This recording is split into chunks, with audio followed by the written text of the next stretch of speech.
असलामुअलैकुम सैयद मुहम्मद मुहिबुन नबी दवाखाना हमीदिया चैनल ते तुहाड़ी खिदमत अंदर हाज़र है। अज मैं वीडियो बना रहा और शरबत बादाम जिहड़ा रोज़ दे रोज़ तुसी ताज़ा बना सकते हो उनका तरीकाकार तुहानूं दस्सन लगा। ये बड़ी ही बेहतरीन अफतारी करन दे लई शरबत है, जिसम नूं बदन नूं गज़ा और ताकत फराहम करदा है। और बाज़ार दीयां जिहड़ियां चीज़ां ने उन्हां कोलों जिन्ना तुसी बचोगे तुहाडे लई बेहतर है। ये बड़ा आसान जिहा काम है, थोड़ी जी मेहनत तुहानूं करनी पेगी। तुसी खुद अपने लिए अपने अजीज़ो अकारब दे लई बेहतरीन अफतारी का समान कर सकते हो। इहदे लई जो चीज़ां चाहिदियां ने वो मैं तुहानूं दस्सन लगा। बादाम चाहिए ने, अगर एक बंदे दे लई बनाना होए 2 तो 3 गिलास अगर वो पी लवे तो 11 बादाम दियां गिरियां लैनियां ने और 3 इलायचियां जिहड़ियां ने उन्हां नूं खोल के इन्हां दे विच शामिल कर देना है।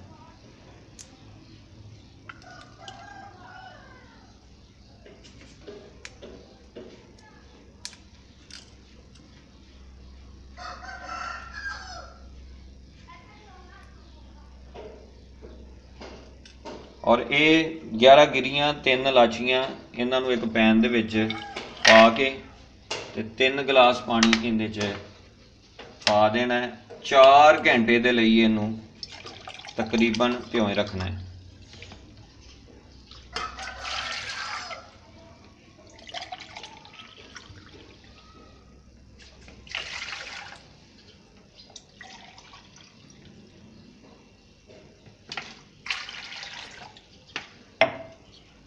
पहला मरहला जिहड़ा साडा ये मुकम्मल हो गया है। 4 घंटे गुजर चुके हैं। इसके बाद हुण जिहड़ा दूसरा मरहला है वो शुरू करन लगे हैं।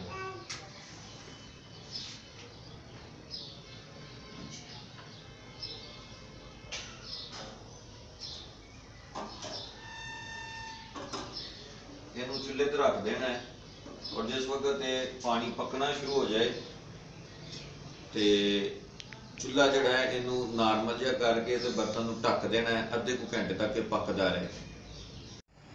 तीसरे मरहले के अंदर असी हुण इनू जिहड़ियां असी बादाम और इलायची पा के पानी के अंदर पकाया है इनू असी अलहदा कर लेना है।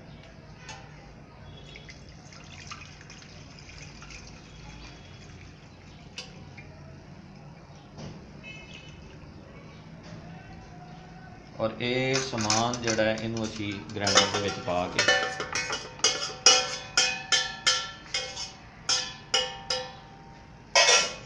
जिहड़ा पानी असी इहदे पका के हासिल किया है उहदे विचों ही थोड़ा जिहा पानी इहदे विच शामिल करना है और इनू अच्छी तरह ग्राइंड करना है।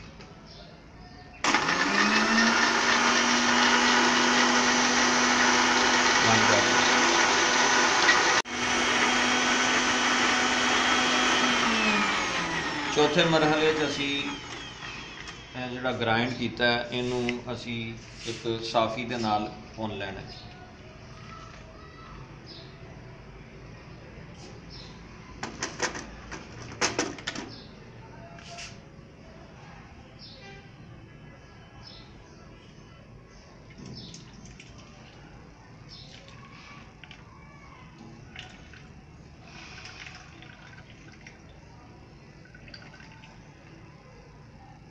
ਜਿਹੜੇ ਅਜਜ਼ਾ ਸਾਫੀ ਦੇ ਉੱਤੇ ਨੇ ਇਹਨਾਂ ਨੂੰ ਦੁਬਾਰਾ ਗ੍ਰਾਈਂਡਰ ਦੇ ਵਿੱਚ ਪਾ ਕੇ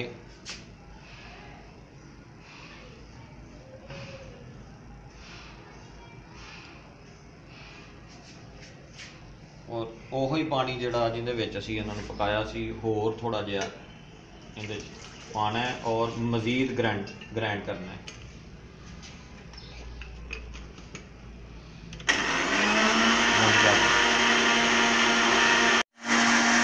दूसरी दफ़ा इनू अच्छी तरह ग्राइंड करने के बाद असी इनू फिर दोबारा कपड़े के नाल भुन लेना है।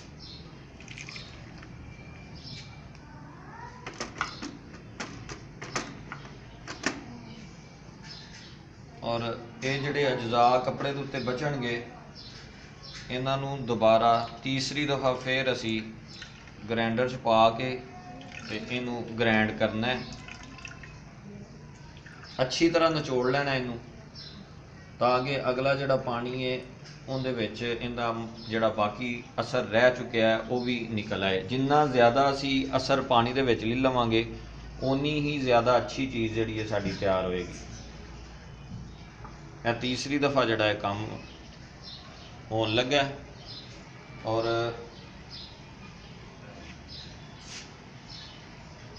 4-5 दफ़ा अगर काम कर लिया जाए तो बादाम और इलायची का जिन्ना भी असर है सारा पानी के विच आ जाता है और बेहतरीन जिहड़ा शरबत है वो साडे कोल तैयार हो जाता है।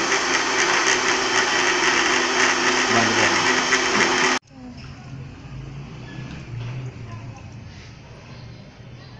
3 ਤੋਂ 4 गिलास बादाम का शरबत जोड़ा वो इस तरह तैयार हो जाएगा।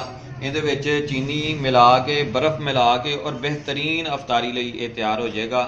ऐसा तो बाज़ार दे विचों नहीं मिलेगा। यह चीज़ जिहड़ी है ये तैयार हो चुकी है और इस तरह तुसी भी थोड़ी जी मेहनत करो, अपने प्यारिਆਂ ਦੇ ਲਈ बेहतरीन अफतारी तैयार करो।